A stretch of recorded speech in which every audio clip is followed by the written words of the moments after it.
تو کوئی جوان اٹھتا ہے جنونی حالت میں کسی کو قتل کرتا ہے، کوئی اس کا موٹیو نہیں ہوتا، کوئی اس کا پرپز نہیں ہوتا، اور کوئی جس کو وہ قتل کرتا ہے اس کے بارے میں وہ سوچتا بھی نہیں ہے کہ یہ قتل کرنے کے لائق ہے یا نہیں ہے، قتل کرتا ہے اس کی جنونی کیفیت کا، وہ دہشت گرد ہے۔ اس نے بغیر کسی جواز کے اور بغیر یہ سوچے کہ جس کو میں قتل کر رہا ہوں کیا اس میں کوئی ایسا قصور ہے کہ اس کو صرف قتل کیا جائے۔ اور دوسری دہشت گردی یہ ہے کہ بھئی ایک گروہ تیار ہو جاتا ہے، نہیں ہم طاقت کے ذریعے سرمایہ کمائیں گے، لوگوں کو لوٹیں گے، لوگوں کے مکان جلائیں گے، عزتیں لوٹیں گے، عصمتیں لوٹیں گے، اور اس کے لیے ہم ایک گروپ بنائیں گے، اور اس گروپ کو طاقت کے استعمال سے ہم اپنے مقاصد حاصل کریں گے۔ وہ ایک گروپ ہو سکتا ہے جس کو دہشت گرد کہا جا سکتا ہے، بغیر کسی آبجیکٹو کے، بغیر کسی موٹیو کے، بغیر اس بات کے کہ انسانی اور اخلاقی اقدار کی بھرپور پاسداری ہو، وہ طاقت کا استعمال کریں گے۔ لیکن تیسرا جو ہے دہشت گردی کا تیسرا جو ٹیررسٹ ایکٹ جو ہے وہ سٹیٹ کا ہوتا ہے، اور سب سے خطرناک جو ٹیررزم ہے وہ سٹیٹ ٹیررزم ہوتا ہے۔ سٹیٹ ٹیررزم اپنی طاقت کا استعمال کرتا ہے کمزوروں کو دبانے کے لیے، کمزوروں کو قتل کرنے کے لیے، کمزوروں کو جیل بھیجنے کے لیے، کمزوروں کو ملزم ٹھہرانے کے لیے، کمزوروں کو کہتا ہے کہ یہ دہشت گرد ہیں، کمزوروں کو کہتا ہے یہ ہمارے سٹیٹ کے خلاف ہیں، کمزوروں سے کہتے ہیں کہ یہ علیحدگی کی پسند ہے، یہ ہمارے ملک کو توڑنا چاہتے ہیں۔ ایسے بے بنیاد الزامات دیے جاتے ہیں کہ سٹیٹ کا جو پاور ہوتا ہے، سٹیٹ کی پولیس ہوتی ہے، سٹیٹ کی فوج ہوتی ہے، سٹیٹ کا اسٹیبلشمنٹ ہوتا ہے، سٹیٹ میں جو میڈیا ہوتا ہے، سٹیٹ میں جو انٹلیکچوئلز ہوتے ہیں، سب کو وہ گھیر لیتے ہیں، سب کو اپنے انفلوئنس میں لے آتے ہیں مختلف ذرائع استعمال کر کے، اور اس گروپ کے خلاف، اس قوم کے خلاف جو کمزوری کی حالت میں اپنا حق مانگ رہی ہے اس کو دبانے کی کوشش کرتے ہیں۔ اور میں بلا خوف تردید کہوں گا کہ آج سٹیٹ ٹیررزم کا مظاہرہ افغانستان میں ہو رہا ہے، سٹیٹ ٹیررزم کا مظاہرہ عراق میں ہو رہا ہے، سٹیٹ ٹیررزم کا مظاہرہ، اور جموں کشمیر کی حدود میں بھارت کے سٹیٹ ٹیررزم کا مظاہرہ ہو رہا ہے۔ اور اس سٹیٹ ٹیررزم کے نتیجے میں ہمارے کتنے لوگ شہید ہو گئے ہیں، کیا آپ دیکھ لیجئے کہ کتنے ہمارے یہ 93 میں آپ دیکھ لیجئے، کل 6 جنوری ہے، آپ دیکھ لیجئے سوپور میں 200 دکانات اور مکانات جلائے گئے، 45 لوگوں کو آگ میں جھونک کر جلا دیا گیا۔ وجہ کیا تھی؟ وجہ ایک تھی کہ بی ایس ایف کے سپاہی کو کسی نوجوان نے اس کی بندوق چھین لی تھی اور پھر شاید اس کو فائر بھی کیا تھا۔ ایک جوان بی ایس ایف کے ایک جوان کے مقابلے میں بی ایس ایف والے جنونی کیفیت کا شکار ہو کر پورے سوپور کو دہشت گردی کا نشانہ بناتے ہیں، 200 مکانات اور دکانات جلاتے ہیں، 45 لوگوں کو آگ میں جھونک کر جلا دیا جاتا ہے، اور پھر اسی سٹیٹ ٹیررزم کا مقابلہ مظاہرہ ہو رہا ہے یکم میں، جہاں جامعہ قدیم کو یکم میں سوپور میں ہی یکم میں کو وہاں جامعہ قدیم کی پوری بستی کو خاکستر میں بدل دیا جاتا ہے۔ یہی سٹیٹ ٹیررزم کا مظاہرہ ہو رہا ہے 25 جنوری 1990 کو ہندوارہ میں، جب وہاں ایک پرامن مظاہرہ ہو رہا تھا، جلسہ ہو رہا تھا، اس پر بھی فائرنگ کی گئی، 22 لوگوں کو شہید کیا گیا۔ اور پھر اسی ہندوارہ میں یکم اکتوبر 90 کو پورا ہندوارہ قصبہ جو ہے وہ خاکستر میں بدل دیا گیا، آگ میں جھلسا دیا گیا، نظر آتش کر دیا گیا۔ اور یہی سٹیٹ ٹیررزم ہے جہاں 94 میں کپوارہ میں 27 جنوری کو 26 جنوری کو انہوں نے ہڑتال کی تھی، 26 جنوری یوم جمہوریت کے خلاف، ہندوستان کی نام نہاد جمہوریت کے خلاف، اور ہندوستان کے جموں کشمیر میں غاصبانہ اور ٹیررزم کے خلاف۔ اور پھر 27 جنوری کو جب وہاں فوج آ گئی، انہوں نے اس کا انتقام لینے کے لیے وہاں فائرنگ کی، اور وہاں بھی 22 سے زیادہ جوانوں کو، لوگوں کو شہید کر دیا گیا۔ اور پھر یہ سٹیٹ ٹیررزم آپ دیکھیے اس کی کتنی شکلیں بنتی ہیں. اسی اسٹیٹ ٹیررزم نے اخوانیوں کو مول لے لیا, اخوانیوں کو خریدا, اخوانیوں کو اپنے کانپوں میں پالا, ان کو شراب کی بوتلیں دی گئی, ان کو جنسی ان کی خواہش کی تکمیل کے لیے ان کو خواتین, ان کو لڑکیاں فراہم کی گئی, ان کو شراب اور کباب اور نان و کباب میں ان کو گرما دیا گیا اور ان کے ہوش و حواس کو مختل کیا گیا. تو اس طرح ان کے ہاتھوں قتل غارت گری کا بازار گرم کیا گیا. اب تاریخ دیکھ لیجئے, یعنی اخوانیوں کے ہاتھوں جتنے عالم لوگ, جتنے دیندار لوگ, جتنے پروفیسرز اور جتنے ڈاکٹرز اور جتنے سب سے زیادہ سچ بولنے والے اور دیانتدار تاجر لوگ, وہ جتنے شہید کیے گئے, وہ اس کی یعنی تاریخ اس سے بھری ہوئی ہے. اور یہ اسٹیٹ ٹیررزم کا ایک حصہ تھا, اور اسٹیٹ ٹیررزم نے ان لوگوں کو استعمال کر کے اپنے مقاصد حاصل کرنے کے لیے ان سے کام لیا. تو یہ آپ دیکھ لیجئے, اور پھر آپ 93 میں دیکھ لیجئے, 93 میں ہی آپ بجبارہ کے میسکر کو دیکھ لیجئے. پرامن مظاہرہ ہو رہا تھا لیکن وہاں بھی گولیاں چلی, 44 لوگوں کو شہید کیا گیا بغیر کسی جواز کے. اور اس کے بعد آپ دیکھ لیجئے چھٹی سنپورہ کا, وہاں 20 جنوری جب ہم جودھ پور جیل میں تھے, وہاں کس طرح پہلے 35 سپاہیوں کو قتل کیا گیا, پھر ان کا الزام 5 جوانوں کو دیا گیا کہ وہ اس میں ملوث تھے اور یہ فارینرز تھے. جب اس کے خلاف احتجاج ہوا تو پھر اس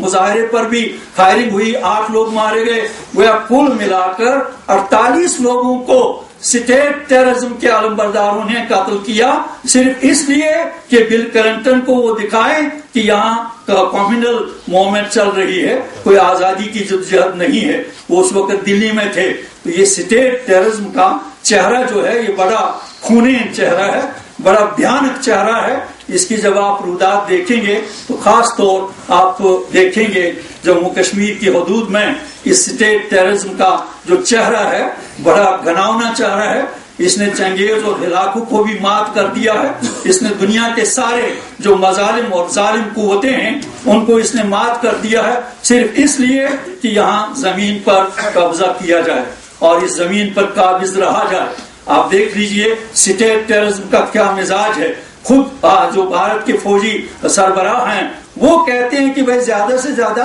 500 یا 600 یہاں بندوق بردار ہو سکتے ہیں, لیکن فوج کتنی ہے؟ 8 لاکھ کے قریب فوج ہے, اور پھر 1 لاکھ پولیس ہے جو فوج سے زیادہ بے رحم اور بے درد ہے اور اس کو طاقت کا استعمال کر رہی ہے. اور پھر اس کے بعد اسٹیبلشمنٹ ہے, اور اس کے بعد جو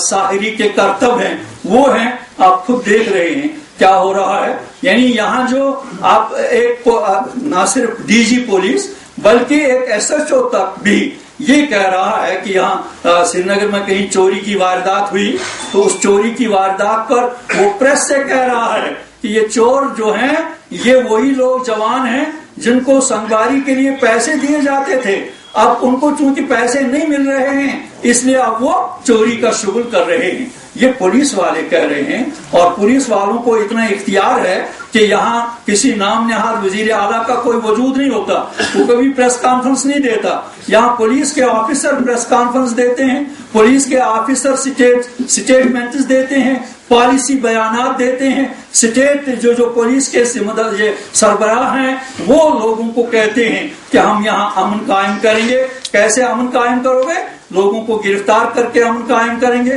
لوگوں کو شہید کر کے امن قائم کریں گے. آپ دیکھ لیجئے کہ 2009 میں ہم نے تحریک چلائی فوجی انخلا کے لیے, وہ ضلع وائز ہم نے وہ تحریک چلائی اور نہایت پرامن طریقے سے پورے سال پورے 10 اضلاع میں ہم نے فوجی انخلا کا مطالبہ کیا. اور اس کے بعد 2010 میں آپ نے دیکھا کہ وہی جو پروسیس تھا وہ تسلسل تھا فوجی انخلا کا, جو 2010 میں اس کے لیے آواز اٹھی گو انڈیا گو بیک, اور اس پر جو تشدد کا استعمال کیا گیا, 112 جوانوں کو شہید کیا گیا. پوچھا جا سکتا ہے, ان لوگوں سے پوچھا جا سکتا ہے کہ بھائی آپ جو کہہ رہے ہو کہ ہم یہاں امن قائم کر رہے ہیں، آپ جو کہہ رہے ہو کہ یہ ہمارے یہ ہم امن قائم کرنے کے لیے اپنی طاقت کا استعمال کرتے ہیں، تو ان 112 جوانوں کا کیا قصور تھا؟ یہ تو ٹین ایجرز تھے، اسکول پڑھنے والے لوگ تھے، کالج جانے والے لوگ تھے، اور آپ نے دیکھا ہوگا کہ گزشتہ 63 سال کے عرصے میں سب سے پہلی بار ہم نے دیکھا کہ ریپڈ ایکشن فورسز کو منگوایا جا رہا ہے۔ جیسے چائنا نے حملہ کیا تھا اور چائنا کی فوج کے ساتھ نہ تو فوج 8 لاکھ فوج کافی ہے نہ پولیس کافی ہے، اب ریپڈ ایکشن فورسز کو بھی منگواؤ اور ان کی طاقت کا بھی استعمال کرو۔ یہ طاقت کا نشہ جو ہے، یہ طاقت کا نشہ ہماری یہاں بھارت کی فوج پر بھی سوار ہو چکا ہے اور خاص طور پولیس پر سوار ہو چکا ہے، اور پولیس ہندوستان سے کہہ رہی ہے اور یہاں کی نام نہاد حکومت سے کہہ رہی ہے کہ بھائی ہم پر بھروسہ کرو، ہمیں اختیار دو، ہم آپ کو امن قائم کر کے دے دیں گے۔ اور کیسے امن قائم ہوگا؟ ہم کل جماعتی حریت کانفرنس ہو، تحریک حریت ہو، اس کے کارکنوں کو جیلوں میں بھر دیں گے، ہم بار اسٹیشن کے صدر کو جیل میں بھر دیں گے، سیکرٹری کو جیل میں بھریں گے اور باقی لوگوں کو بھی جیل میں سڑائیں گے، اور ہم آپ کو قبرستان کی خاموشی پیدا کر کے دے دیں گے۔ آپ ہم کو اختیار دے دیں، آپ ہم پر بھروسہ رکھیں، ہم آپ کے اس طرح کے آپ کے سپاہی ہیں تو ہم آپ کا کام کریں گے۔ یہ اسٹیٹ ٹیررزم کے خدخال ہے جو آپ دیکھ رہے ہیں، اور یہ اسٹیٹ ٹیررزم جو ہے یہی بہرحال ہم پر سوار ہو چکا ہے، اور اس اسٹیٹ ٹیررزم کے خلاف بہرحال ہم نے جدوجہد کرنا ہے۔ ہماری جدوجہد کے بارے میں ہم نے اعلان کہا ہے کہ جیسے ہم نے 2009 میں ڈسٹرکٹ لیول پہ اپنے پروگرام چلائے پرامن طریقے سے،